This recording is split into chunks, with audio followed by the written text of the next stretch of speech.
आणि एक धक्कादायक बातमी दिल्लीतून आहे। दिल्लीमध्ये बाल रुग्णालयाला आग लागली आहे। सिलेंडरच्या स्फोटामुळे आग लागल्याची माहिती मिळते आणि या आगीमध्ये 6 चिमुरड्यांचा मृत्यू झालाय। 12 मुलांना वाचवण्यात आल्याचं सध्या कळतंय।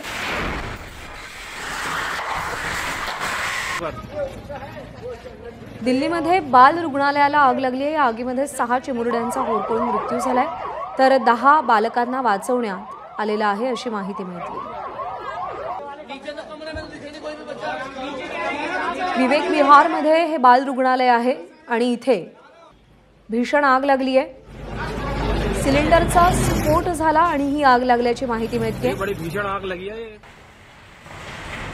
अग्निशमन विभागाच्या मार्फत जी माहिती मिळाली आहे त्याच्यानुसार 12 बालकांना वाचवलं गेलंय तर 6 जणांचा या स्फोटामध्ये या आगीमध्ये मृत्यू झालाय।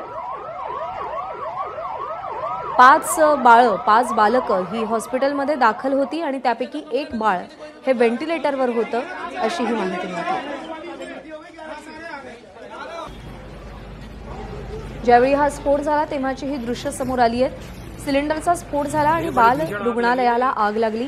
या आगीमध्ये 6 जणांचा मृत्यू झालाय तर 12 जणांना वाचवण्यात आलेलं आहे अशी माहिती मिळते। एकूण 5 मुलं या हॉस्पिटलमध्ये भरती करण्यात आली होती त्यापैकी एक बाळ हे व्हेंटिलेटरवर होतं अशी माहिती मिळते।